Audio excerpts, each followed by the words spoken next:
viral reels, MAGA attacks Superman, and prenups. We gonna get into it. Let's get it.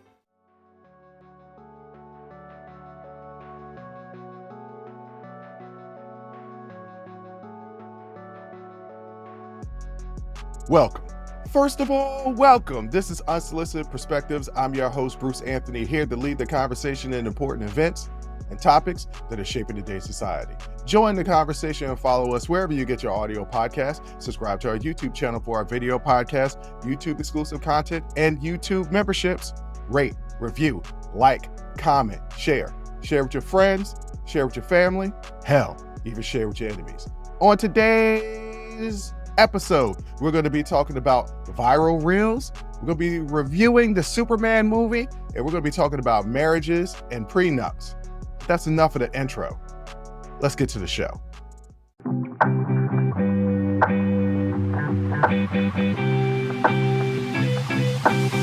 You know, I often talk about people not understanding the internet. I mean, and with the advent, or not the advent, with the expansion of AI, and the ability to create realistic videos, people are going to become more and more confused.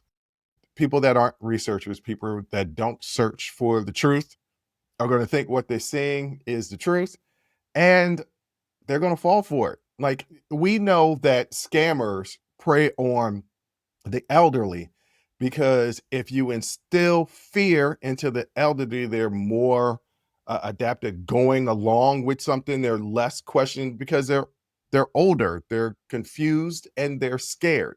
So scammers will go after the elderly because of those reasons.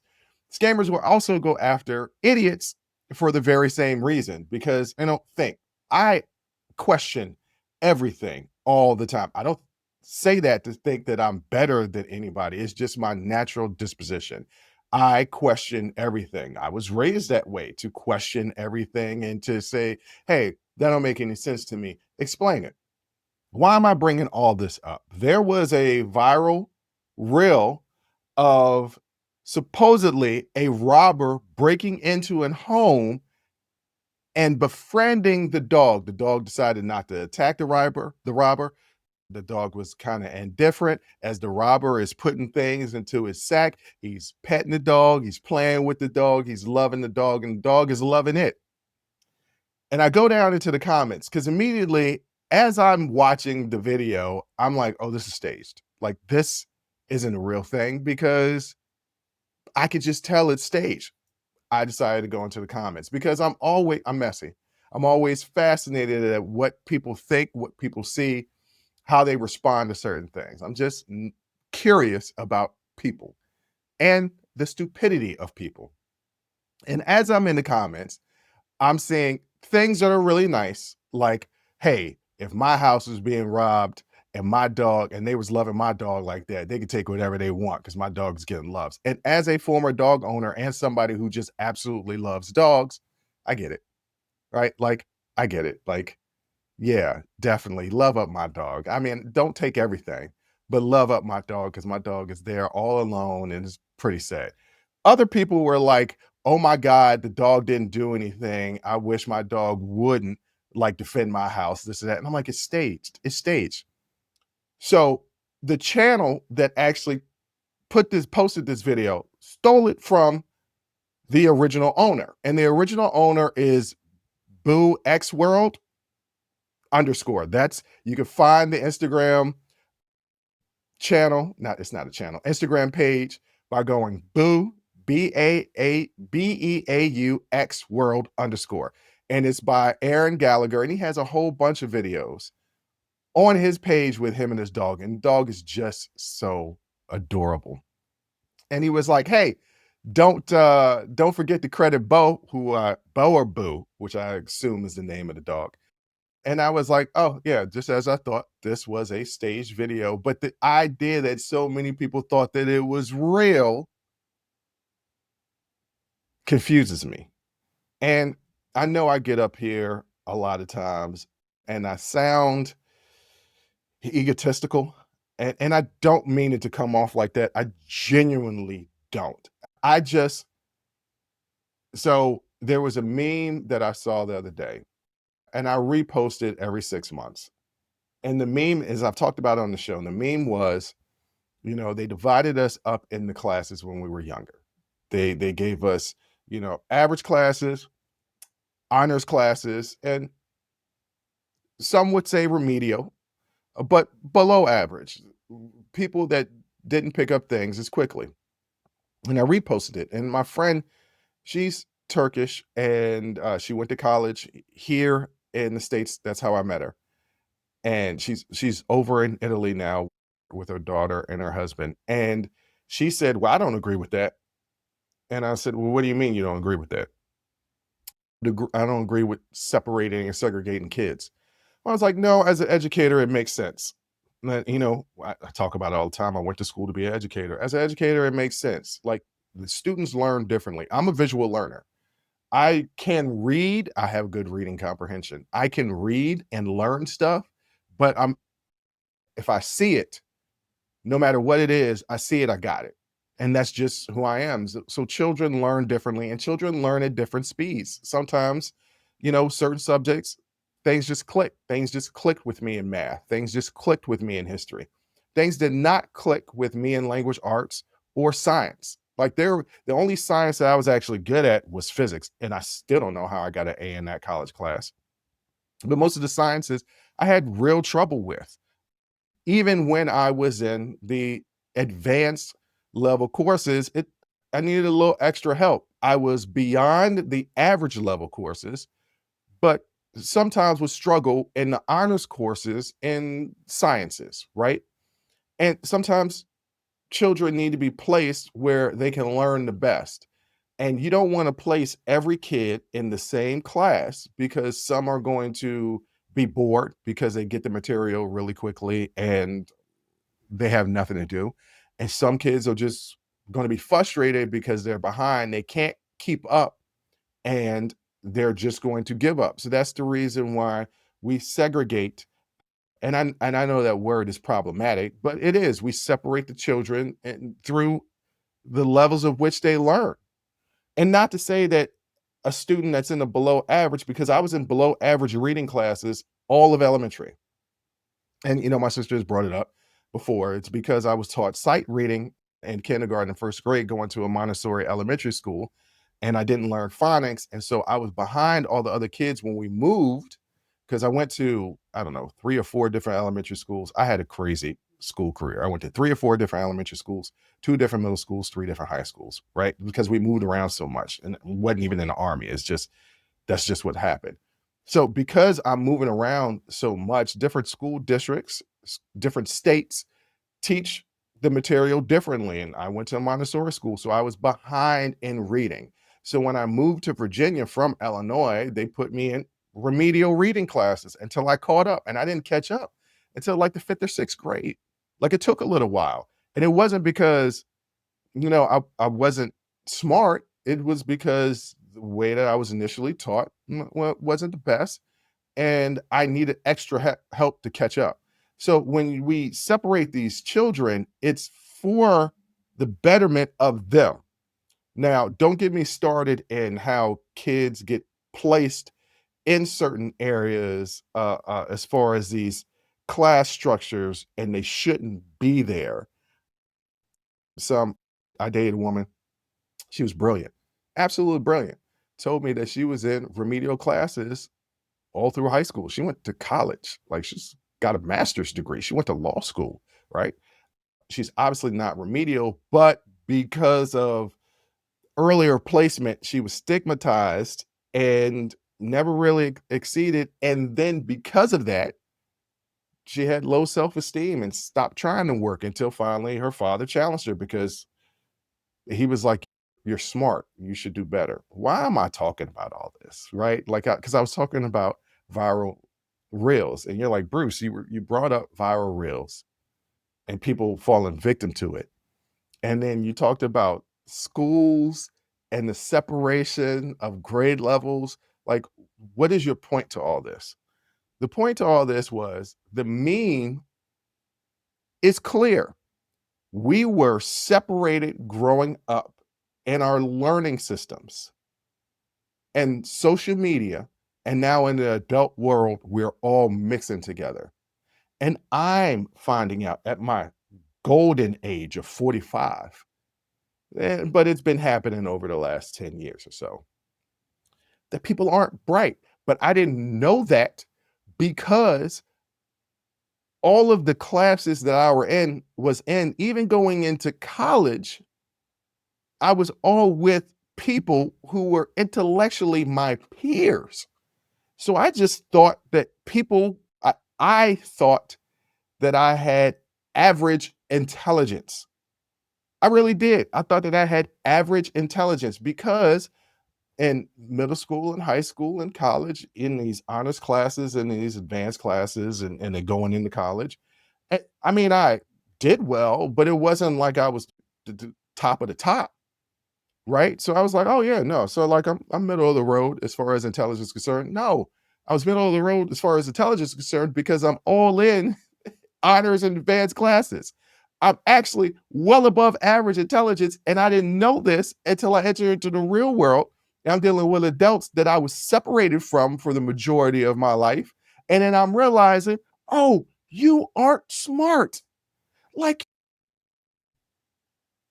you're dumb." I didn't get it. Look, and some of this stuff is cultural. Some of it is just the way we were raised. I have a friend, college graduate, went to a prestigious college for his undergrad. Prestigious. I was in high school with him. We were in honors classes together. Okay. This is not a dumb man at all. Very successful in his career. Known him for 30 years. Not a dumb man. He's in New York City. He's with his daughter. And we're in a group chat and he's texting us and he is like, "Yeah, man, it cost me $100 for a bike ride." Now, immediately I say to myself, this doesn't make sense. Please explain how you spent $100 for a bike ride. Because I live in Washington, D.C., and to rent a cap share, that's what it's called, bike, it's like $2.50 and you have it for like 30 minutes or something like that. And in 30 minutes, I personally can ride, I don't know, 10, 20 miles in 30 minutes. Like I can move on a bike, even though the speeds aren't that high. I can move on a bike. And he said that he and his daughter was going 5 blocks. His daughter is kind of young. Maybe it took a little time, but still to rent 2 blocks. I know New York City is expensive. It doesn't make any sense to me why it costs you $100. Then he says, "Yeah, I almost lost my mind when the man told me how much everything cost at the end of the ride." And I said, "Wait a minute, hold up. This really doesn't make sense because anytime you rent a bike, it's a cab share, it's a kiosk, it's unmanned. You enter in your credit card information, you get the bike that it unlocks the bike, and then you ride to the next stop to park the bike. What are you talking about? There's a man that you had to pay $100 to." I was like, "What type of bikes were you riding? I know you weren't putting her on a moped or a motorcycle because she's young." So he sends me a picture of it. And I said, "Bruh, that's a rickshaw.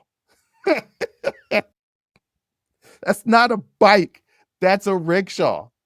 And it's not like, with rickshaws, you can either have a person riding a bike pulling you or you have a horse, right? You see it all the time in New York City. The horse and carriage ride, it's a rickshaw. Okay. And I was like, "Bruh, yes, 5 blocks in New York City and where a guy is biking you and your daughter that's in a carriage. Yes, that's $100. He says in the group chat, I have never heard of that word in my entire life. I said, "What? Bro, we was in honors classes together. You have a degree from a prestigious university. You are a successful, well-traveled individual. You never heard of rickshaw?" And then it dawned on me, this isn't a thing of intelligence. This is just what you've been exposed to. I don't know where I've learned that from. Probably a movie or something like that. Maybe it was a history course, or I don't know where I actually learned what that was, but I learned it. Some people are not smart. Some people were just not exposed to certain things. That's the reason why, don't get me started, with the SAT and the ACT, when they were always talking about it was culturally biased, and white people were talking about, what do you mean? Of course, it's not culturally biased. Yes, it was, because certain people are experiencing certain things, other people are not. Guess what? Here's something that I'm really dumb about. I don't know proper silverware. Now, of course, I know fork, spoon, knife, all that stuff. But when you line up, multiple spoons, multiple forks, I don't know what each fork does, each spoon. I'm not fancy like that. I don't like going to fancy restaurants. I've been taught, didn't retain it. Didn't retain it because I was like, this isn't information that I need to retain, because how often am I going to go to this? And I don't really care. I'm going to use this fork for whatever I want to use the fork for. I'm going to use this spoon for whatever I want to use the spoon for. I don't care what the etiquette is, because this doesn't matter to me. I don't care. I say all that to say this, because we're talking about viral memes, we're talking about intelligence. When I talk about people not understanding certain things, a lot of times I give people grace, because a lot of times people aren't exposed to certain things. And there's a difference between being dumb and being ignorant. Being ignorant is just not knowing. Being dumb is not being able to pick up on information that's being given to you. Some of these people in the comments were dumb. I'm sorry. In this video, I don't understand how you couldn't tell that this was staged.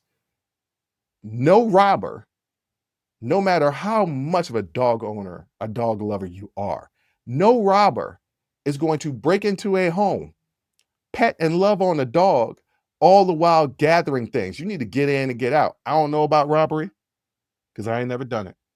But I've seen enough robbery movies, seen enough, crime shows and things like that, watched enough Law and Order, that there's a time constraint with the particular process. You need to get in, you need to get out. You're not going to play with a dog while you robbing a joint, because you need to get in, you need to get out. That just makes common sense to me. But sense ain't always common. And the more I'm on social media, the more I feel I'm getting dumber, because I'm interacting with dumbass people.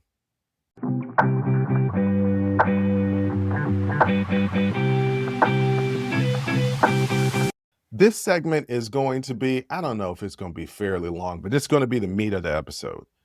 This is about Superman. Now, I will be giving Superman spoilers. I will let you know before I start giving Superman spoilers and reviews, so that you can skip ahead. When I start talking about the Superman spoilers and reviews, I don't know if it's going to be time stamped or not. I might time stamp it in the notes and the chapter videos, but just know that I'll tell you, all right, if you don't want to hear no spoilers, skip ahead. But before I even talk about the movie, there's been some controversy about Superman. And I'm not talking about controversy as in the movie is good or bad. I'm talking about controversy from the director response of a comment that he made from MAGA. And when I say MAGA, realize I'm talking about a specific type of person. Too often now, I look at the Republican Party, and MAGA has taken control of that party, but there are people that I know that are Republicans, and we fundamentally disagree on certain things, but there is more commonality between old school Democrats and old school Republicans than there is with MAGA and the ultra left. And I don't know if I'm ultra left or not. I'm definitely progressive. I'm definitely a liberal. I don't know if I'm extreme left. There's some people out there that I'm not going to name their names. They're completely abolitionists and they don't believe in prisons. I'm not going that far. Like, I'm not going that far. Like, some people need to be locked up forever. Some people are evil and can't be helped. And some people are like, there's a difference between defund the police, which is not getting rid of the police, is getting rid of them doing certain things, and then abolishment of the police. That is getting rid of the police. Do not believe in abolishing the police. do believe in defunding the police. They are different things. So when I talk about MAGA, I'm talking about a specific section of what was a political party that has now become a cult, because every true Republican, old school Republican, is now leaving. They're not running for office. They've given up, which is so funny because they're supposed to be the party of strength, but yet they're soft. They gave up their party. So when I talk about MAGA, I'm talking specifically about them. If you identify as an old school Republican and you are just upset that your party has been taken up by these extreme zealots, I'm not talking to you. I'm not talking about you. Not at all. We just disagree on certain things. We disagree on how to get to certain things. We fundamentally agree on what we want to do and help people. We just disagree on how to get there. MAGA is something completely different. So when I'm talking about this particular subject, I'm talking about MAGA. And why are they upset? They are upset because James Gunn had a quote, and I will read the quote later, but they are the MAGA is expressing extreme objections to his quote and his approach to the entire Superman film, particularly after Gunn said that Superman as an immigrant and emphasized his basic human kindness as a lost value in America. So I'll get to the quote later. But the movie is about a superhero, Superman, in a world of superheroes. This is not a spoiler. This is the premise of the movie, okay? You can read this anywhere before the movie came out. It's about Superman in a world of superheroes where he's the outlier because he is just pure kindness and genuinely wants to help, while some superheroes are being funded by companies and corporations. So he's just here to help. There's no other means of which he's using his powers. It's to help. While some superheroes are like, I can't do this, I can't do that. I'm working with this company. I can't cross this company. I can't cross this barrier. And he's living in that world. And so what James Gunn is saying, look, he's an immigrant, an alien from another world. And all he's doing is just basic human kindness, which James Gunn said is a lost value in America. And like I said, MAGA is up in arms about this, calling the film woke and doing a culture war debate. The first thing they don't like is the immigrant analogy.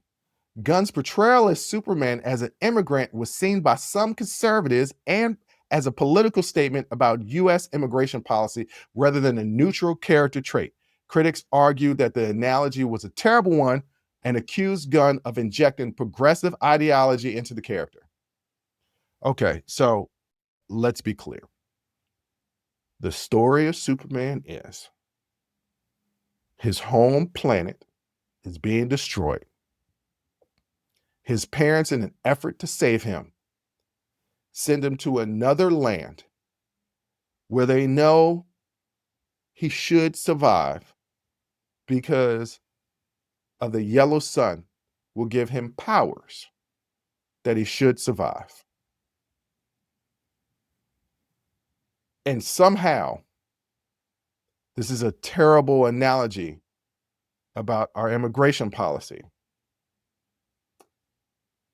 I did a show, an interview with Stephanie Carnazales, who talked about the migration of children from Central and South America to the United States and the struggles of which they are leaving, the struggles of which the travel to get here, all for a better tomorrow.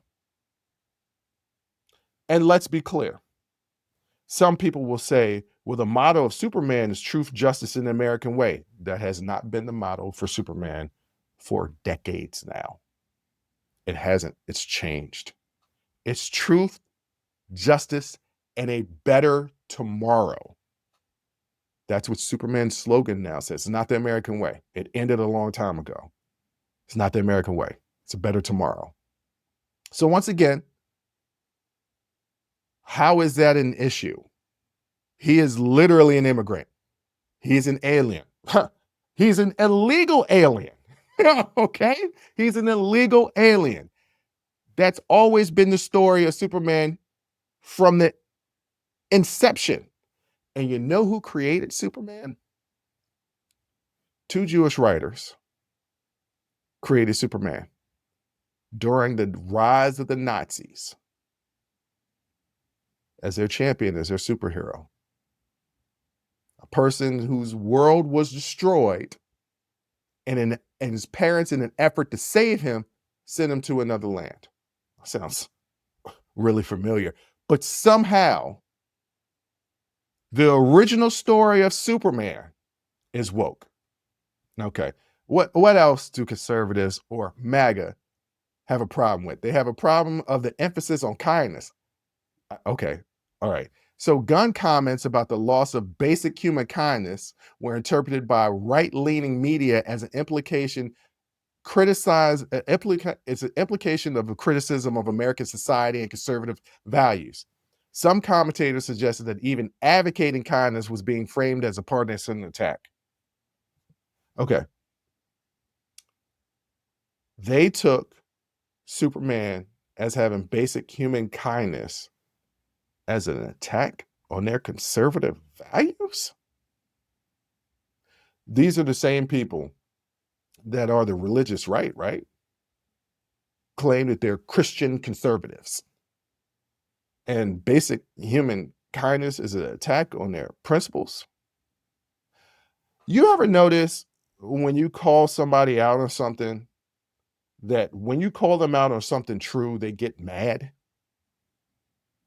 They lack accountability, they get mad. Like, if you ever caught somebody in a lie, and they'd be like, "You're lying," and they get madder or more mad because you know that they're lying. You called them out in the lie. They don't like being confronted. They don't like that accountability. This is the same group of people, conservatives, MAGA, who are attacking James Gunn for saying that Superman has basic human kindness. The same people that are attacking James Gunn for giving Superman this basic human kindness are the same people that developed Alligator Alcatraz, Alligator Alley. You know, that whole jail or detention center that they've put down in Florida for what they call illegal immigrants detention. That's what they're doing. Where's that basic human kindness? How was it? Have you seen it? The name says in itself, there's nothing kind about it. A hit dog will holler. They've been hit. Okay. All right. What else are they attacking about the movie? Woke labeling. Fox News. Fox News and other conservative outlets have branded the film as super woke, arguing that Hollywood is using Superman to push radical anti-American agenda. Basic human kindness is a radical anti-American agenda. Actually, I'm not going to disagree with that. It is anti-American. Kindness is anti-American. It's been anti-American for all my lifetime. When has America shown kindness in any of their laws, in any of their domestic policies, in any of their international policies? Very rarely does America show kindness. So Superman having basic human needs is kind of anti-American in the way that we handle things. This isn't coming from a person that hates America, even though there are people that are going to be in the comments and say that you hate America. No, I know more about America and willing to admit more about America than you will. So amazing that, people are unaware or unable to hold the country accountable. You've been wronged by another person, you hold that person accountable, right? We know our parents and our loved ones aren't perfect. They make mistakes. You hold them accountable. Doesn't mean that you don't love them. Holding America accountable for its unkind actions, it's not un-American. Doesn't mean that you don't love America. That's what people want to say when they just want to exclude you from having any say in policy making. Okay, what else? What else is MAGA complaining about Superman? A rejection of political messaging and entertainment. Conservative figures like Kellyanne Conway say audience don't want to be lectured to at the movies, and others called for boycotts and expressed intent to skip the film because of Gunn's remarks. Once again, I'm going to read Gunn's remarks, but okay.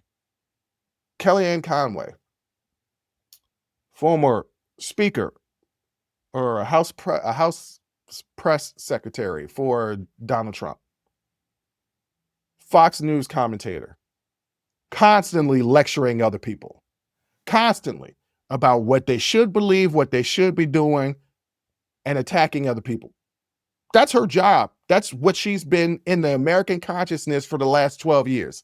That's who she is. Has the audacity to say that Hollywood shouldn't be putting lectures in their movies when she's on TV almost every day lecturing? You don't see the hypocrisy in that? And oh, by the way, there was no lecturing in the movie because once again, James Gunn's comments was basic human kindness. This is the issue that they have. This is the issue that MAGA has.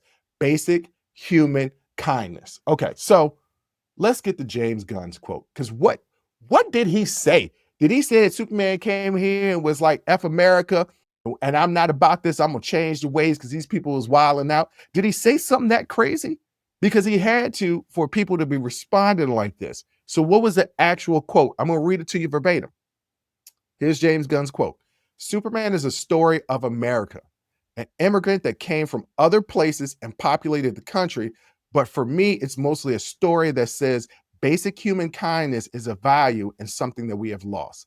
Yet, yes, it plays differently, but it's about human kindness.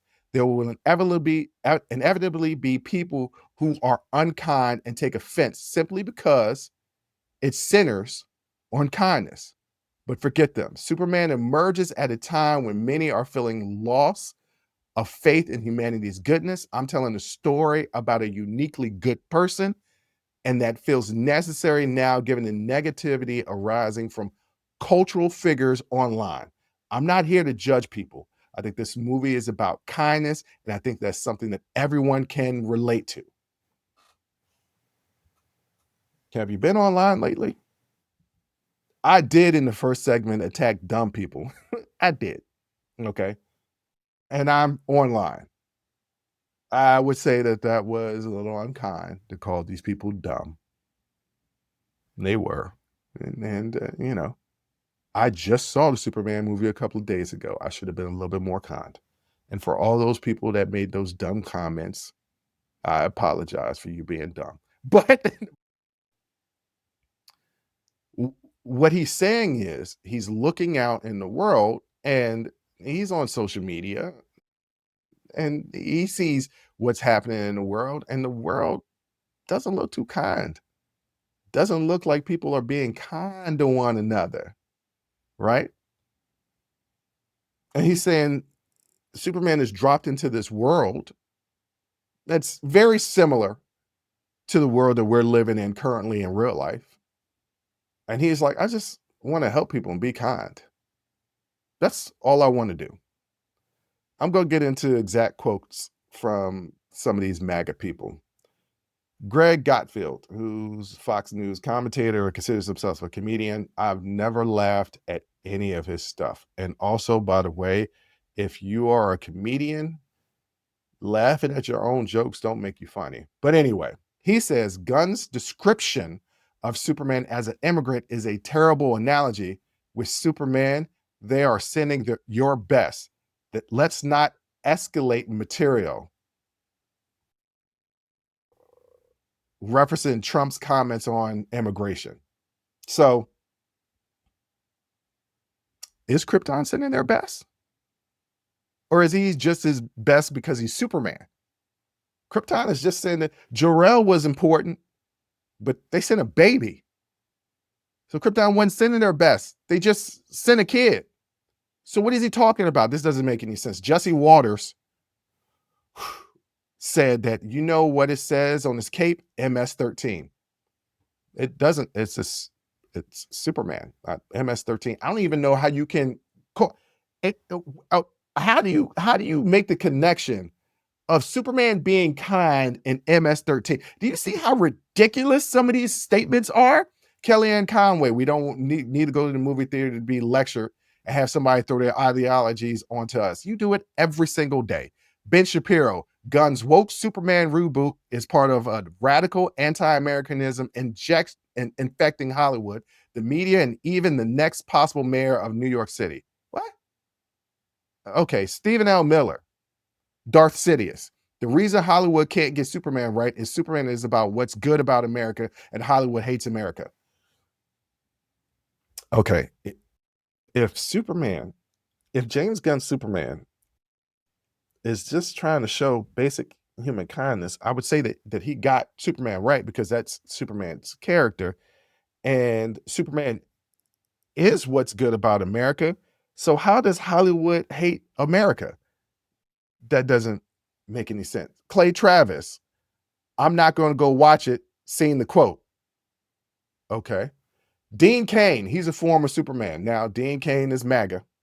And I never really considered him Superman anyway. I didn't even watch the show. Y'all know I got Superman tattoo on my arm, right? It's big because my arm is big, but I got Superman tattoo on my arm. I love Superman. Didn't even watch The Adventures of Lois and Clark. You know why? Because I didn't believe that he was Superman. He didn't feel like Superman to me. So I don't even put him in the fraternity of Superman. But here's what he had to say. We know Superman is an immigrant. He's a freaking alien. We can't have everyone in the United States. Our society will fail. What? What? Okay. All right. So MAGA is upset. Mind you, none of them have seen the movie. Not a one has seen the movie. They're going on this quote, which was just, hey, Superman's in this world that's mirroring our world. And he's just like, I want to do the right thing and help people. And there's no hidden motive, kindness. It's basically what he's saying. And that he's creating a movie where somebody is just kind because he feels like people need to see that. People need to be uplifted. Superman has always been about hope. It's what he is. And that didn't stop the White House from posting a meme of taking Superman's face off and putting Trump's face on for the Superman poster and talking about truth, justice, and the American way. Trump, like, okay. All right. MAGA, the hypocrisy in everything that they say, the stupidity in everything that they say. I can call those people dumb. I know it's unkind. We talk about Superman. I know it's unkind, but I'm gonna call those people dumb. All right. Now for spoilers for those people that don't want to hear about the movie. Fast forward to about 7 to 10 minutes. I'm just going to talk about the Superman movie. Okay. So what I will say about the Superman movie, it is very comic booky. I enjoyed it. I found myself having a smile on my face at the end of the movie. It made me feel good. And James Gunn took an interesting twist on the character. He changed a few things that was really interesting. The first thing that he changed, well, not the first thing that you changed. You don't find out this until the middle of the second act. But when Clark Kent, or Superman, Kal-El, was sent from Krypton to Earth in his capsule, his parents left a message. This is a routine thing in all the stories of Superman. His parents left him a message, right? Something happened, and he only got half of the message. So the half of the message that he got was, hey, we're sending you our only son from our doomed planet to go to this planet. You'll be protected. You'll have powers, this and that. Okay. He never got the second part of the message because it was destroyed in transmission. Somehow, well, Lex Luthor breaks into the Fortress of Solitude and has one of his henchmen who has nanotechnology break into Superman's computer, and they get the second half of the message. And the second half of the message is the twist. So the twist was he was sent by Jor-El and Laura, his parents, from Krypton, as Krypton is being destroyed, to be Earth's conqueror, to get women, to have many wives, populate the world, the earth, to subjugate people, to rule over them because he's better than them, because he has powers, and to create a new Krypton. Different twist. We've seen it before in certain iterations of Superman comics or TV shows or something. And I thought it was very, very interesting. And when he gets this second part of the message, he's devastated because he thought growing up all this time that his parents sent him here, sent him to Earth to be Earth's protector. So why is he Earth protector? He's Earth's protector because of Jonathan and Martha Kidd. They found him. They raised him. They gave him American values of basic human kindness. So it was not nature, it was nurture that turned him into Superman. That's the reason why James Gunn says it's an American story. Yes, he's an immigrant, an alien that was adopted by Americans, old school Americans, that was just about basic human kindness, treating people right, just treating people right and trying to do right by people because he was raised that way. That's how he became Superman. And when I say Superman is kind, he does not believe in taking any life. He is fighting a dragon. I told you it was a comic book movie. He is fighting a dragon, and a squirrel is about to be crushed. And he goes through heaven and hell to save a squirrel. Every life is important to him. As he's fighting the dragon, he's trying to find a way to secure the dragon, to keep the dragon alive, to take it to another place where it can live happily and be on its own without destroying other people and other things. Kindness. That's what Superman is. Look, should you take kids to see the movie? There's a couple of dark spots in the movie that lets me know it's still an adult movie. But it is a very fun movie. It's a funny movie. I am going to see it again. I was nervous because I thought from the previews it was going to be a lot, and it wasn't. It was 2 hours. It felt like a 90-minute movie. I felt like the movie should have been longer, but it was a thrill ride from the beginning. I highly recommend it. There was not a poor actor in the movie. There are some parts where it get a little wordy. Dialogue get a little wordy. Other than that, it was a great movie. Like, I gave it an A minus. Won't give it an A plus because there are some faults in the movie, but I give it an A minus. And this is what MAGA is getting upset about: the super kindness. I mean, he's literally fighting Lex Luthor, who is by far the most evil Lex Luthor that there has ever been on any type of visual media that's ever been created. He is the worst. You hate Lex Luthor. He's not one of those cool bad guys. He's just a bad guy. And he is brilliant and smart and has a real devious plan. It's a really good movie, but James Gunn created a movie that's going to put a smile on your face at the end of the movie. It's going to be an involuntary smile. You're just going to be smiling.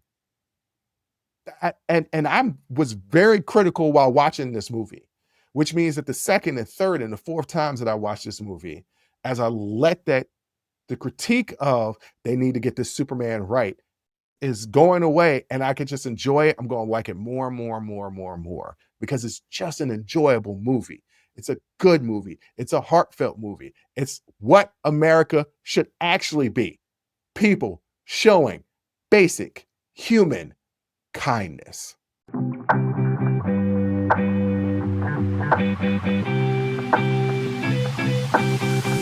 Typically, I would reserve this for the membership because this is going to be Bruce with the T. You know, messy stories that I've heard, people that are around me, and that that I'm going to share. Obviously, keeping people's names out of it because I've already been accused of people saying, "Hey, that was my story that you told on the podcast." I was like, "Yeah, but nobody knows it's you because I didn't say your name." Sometimes I get permission, sometimes I do not, but you guys would never know who it is. But I have been getting some flack, so I'm gonna put that in the memberships. But I am gonna tell these two stories because I think that they're interesting. Now, everybody knows if you're a fan of the show that I was once married. Since I said once married, that means I'm divorced. I've been divorced for, I don't know, 12, 13, 14 years. I don't even consider myself a divorcee anymore. It was so long ago. It's been longer I've been not married after the marriage than I actually was with the person.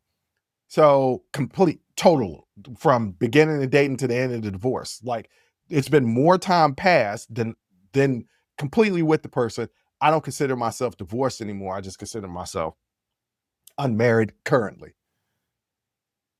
I never even thought about getting a prenup in the beginning. And I had companies that I had started. I trusted this person unequivocally. And even in a divorce, as I had companies and a good job, there was never a fight financially. Our divorce was really simple. Well, simple, financially simple, right? We was like, hey, look, we're gonna leave what we came in with. Everything that we built together, we're just gonna split or give away or sell. Okay. That wasn't a fight at all for either one of us. It was tough financially for both of us, but we got through it. If I were to get remarried again, and I'm not opposed to getting remarried, we got to do a prenup. And most of the women that I date, I would say, well, you would need a prenup because you're coming in with stuff just for yourself. I would never come in and try to take what you have. What we build together, we're gonna have to work that out. But I think it's safe to do a prenup to protect yourself, especially at my big age right now. I'm 45. I'm not marrying somebody who's 25, right? Like the lowest would be like 35, right? And they have things that they would be bringing into the marriage and they need to protect themselves financially. Like I said, I don't have any ill intentions, but it just makes sense to protect yourself financially. Some people take real offense when you bring up prenups and marriages, and it tends to be younger people because they don't understand that when you get to a certain age, you've built up equity or wealth or both. And like if things don't work out, you kind of want to keep those things. You don't want to give somebody half of something that they didn't have any part of, half of something that we built together, of course, but half of something that they didn't have any part of. No, absolutely not. I know of two separate people who are getting married, and prenup was an issue for one, and prenup was not an issue for the other one. And I said that the one that the people that were getting married where it was an issue, it shouldn't be. And the people that are getting married that it wasn't an issue, it should be. I'll explain. So let's start with the people where it is an issue. Young woman, young man, early 30s, late 20s, early 30s, getting married. They've been together for years. Okay, 7 years. They're getting married. She brings up, hey, what do you think about a prenup? He says, jokingly, I'm not too worried about it because if we get divorced, I'm just put everything in my mama's name. It's kind of hard to take what you don't own. She takes offense to it. She takes offense to that joke. Like, what do you mean? Are you already planning to get divorced? Like, nah, it's just a joke. It's just a joke. A poor joke, admittedly. A very poor joke. Now they're having issues. And she was like, well, okay, well, we should do a prenup. And he was like, well, what you mean? Like, why we need to do a prenup? Like, we good the way things are. She's insisting on it. And so much so that it's being accused, she is of being accused of already planning for a divorce in her mind. And that's not what a prenup is, right? A prenup is a protection for in case ish happens. Look, you don't go into a marriage thinking that you're going to be divorced. You don't. You go into a marriage thinking this is going to last for a while till death do you part. That's what you say in front of your friends and family. They sometimes they don't. A lot of times they don't. And it's okay to protect yourself financially. So my advice to her was, look, you have assets before him. You need to protect yourself. If he is having an issue, that means that there's a lack of trust in the relationship. And also, why does he have an issue? It's your stuff. He didn't have any claim to it. Why should he have any claim to it? You're not saying you want everything that he has before y'all together. You're not even saying you want everything that he gains while y'all are in the marriage. You're just saying, I just want my stuff that I came in with when I leave. This shouldn't be an issue.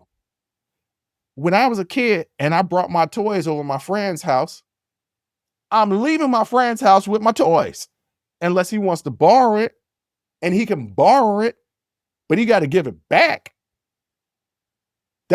I don't understand how that it's complicated. The only time I leave stuff for people is when I bring stuff for people. If I'm coming into the marriage and I'm saying this is all ours, okay then. But if I said, hey, hold up, this house that I bought before I met you, this condo, this townhouse, this car, this company that I started, all of this before I met you, before we decided to say I do, that ain't ours. That's mine. I will share, but if we decide that things aren't going to work out, I'm leaving with it.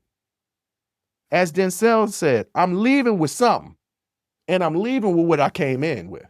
So I told her, I don't think you're wrong in this one. You need to stand 10 toes down. And it says something about your relationship, that there's a lack of trust, and maybe y'all should do counseling before you get married. This shouldn't be a point of contention. Now, the other situation where it's not a point of contention, and I feel like it should be. Gentleman is getting married to a younger woman. Younger as in he's in his early 30s, she's in her early 20s, okay? He's got bread. He's got property that he owns, 401ks, retirement, cars, the whole nine. She does not. She lived at home with her parents. She now lives with him. He likes that situation, which I feel was problematic in the first place. He likes the situation because he likes that she's dependent on him financially because he has a sense of control. I told him that's very problematic that you feel like you need to have control and be controlling over her, and that you want somebody beneath you. Those are issues that you need to talk to a therapist. No, I don't. Okay, well, I'm telling you, as a grown man, that's an issue. He has decided he will not get a prenup. I said, I think that's a bad idea. He said, no, it's not a bad idea. You know, I trust her. I was like, it's not about trust. It's about protection. You need to protect yourself. That's all I'm saying. She literally has nothing. You have everything. She's young. People change as they get older. Who's to say that she's going to still want the current situation that she's in with you? What if she decides that she wants to have more independence, that she wants to have money, that she doesn't want to have to depend on you to ask for certain things and to get certain things? How are you going to respond to that? What if what I think you will have an issue with is her growing up and maturing and wanting her own things? You either deal with that or you decide to get a divorce. You don't have a prenup. Now she's entitled to half of everything, of not only what you came in with, what y'all built with, because you decided that you wanted to have somebody that you had control over financially. I said, one, it's a stupid reason to get married to somebody. You get married because you love them, not because you can control them. That's first and foremost. And two, if you're so bullish about getting married in this particular situation, you should have a prenup, because I guarantee you, in about 5 to 7 years, which is typically when marriages have trouble anyway, there's going to be an issue when the fact that she matures and she doesn't want to keep coming to you for money. When you're going to put her on an allowance, she's going to get to the point where she doesn't want to have an allowance. She's going to want her own. Maybe she becomes ambitious. Life changes from 23 to 33. Life changes from 23 to 28, to 28 to 33. We changed. I'm a completely different person from what I was 7 years ago. Not a complete 180, but about a 35, 50 degree change. I'm different. You guys have seen me grow throughout the course of this show over the last 2.5 years. People change. I said, get that prenup, man. I was like, first of all, get therapy. First of all, get some therapy, because you got some issues, the reason why you need to have control. If you need to have control, you're insecure. You need to find out why you're insecure. I know what it is. I'm not going to put his business out there, even though I didn't put his name out there. I know why he's insecure. It all stems from childhood trauma. But he need to work that out. Not listening to me, not paying attention to me, going to go about doing what he's going to do. And I know full well what's going to happen. I know it. She will grow. She will mature. She will grow tired of the situation. She will grow tired of the fact that she doesn't have control over her own life. She will confront you about it. You, liking the current situation, being older at that point, ingrained in your position, will fight. She will leave, or she'll cheat, which will break your heart. Then you'll want to leave because you don't have any more control. And that person that's insecure can't have a woman having an affair on them, so you'll leave. You'll file for a divorce. Even though she had infidelity, you didn't have a prenup. She gonna get that bread, bruh. She gonna get that bread. And it's all because you are insecure. Look, marriage is complicated. Don't make it more complicated by not getting a prenup. If y'all are coming in both with nothing, you don't need a prenup. But if one person is coming in with something, or both of y'all are coming in with something, do a prenup. It's the same contract that you're signing as that marriage license. It's a contract. One saying that we're going to be together forever. The other one is saying, just in the off chance that we're not together forever, we don't take the other one's stuff. That's all it is. Those are my two messy stories. I give people my best advice, and people don't be listening to me. I be right all the time. People don't never listen to me. And then they come back later and they say, Bruce, you was right. And I say, I know it. I know it. I don't speak on anything I don't know. I know how things are going to work out. I'm going to tell you exactly how it's going to work out. It's going to work out exactly the way I said, and you're going to come back and tell me, Bruce, you was right. And I'm going to say, yeah, I know. I'm not going to be humble about it. I'm going to let you know that I know. On that note, ladies and gentlemen, once again, check out our YouTube memberships. You go on our YouTube page. I'm still in the process of cleaning up how it's presented. Right now, you know what it is, but I'm cleaning up the graphics and everything. I've been busy. I'm doing multiple things with this podcast, so bear with me. But it's all right there. It's all live. We're putting stuff in as we speak. So check it out. Matter of fact, what I'm doing is I'm giving people all of our Talking Straight-ish and After Hours Uncensored from a year ago prior. So from like 2024, this time 2024, like a year ago this time, and then we first started, even if you join on that second tier, the first tier, the $2.99, you get those. Now you don't get any of the new ones. You don't get any new ones, but you get some of the old ones. They just give you a little taste. So that's just $2.99 a month. So check out our YouTube memberships. I want to thank you for listening. I want to thank you for watching. And until next time, as always, I'll holla. Woo! That was a hell of a show. Thank you for rocking with us here on Unsolicited Perspectives with Bruce Anthony. Now, before you go, don't forget to follow, subscribe, like, comment, and share our podcast wherever you're listening or watching it to it. Pass it along to your friends. If you enjoy it, that means the people that you rock will enjoy it also. So share the wealth, share the knowledge, share the noise. And for all those people that say, well, I don't have a YouTube. If you have a Gmail account, you have a YouTube, subscribe to our YouTube channel where you can actually watch our video podcast and YouTube exclusive content. But the real party is on our Patreon page, After Hours Uncensored and Talking Straight-ish. After Hours Uncensored is another show with my sister. And once again, the key word there is uncensored. Those are exclusively on our Patreon page. Jump onto our website at unsolicitedperspectives.com for all things us. That's where you can get all of our audio, video, our blogs, and even buy our merch. And if you really feel generous and want to help us out, you can donate on our donations page. Donations go strictly to improving our software and hardware so we can keep giving you guys good content that you can clearly listen to and that you can clearly see. So any donation would be appreciative. Most importantly, I want to say thank you for listening and watching and supporting us. And I'll catch you next time. Audi 5000. Peace.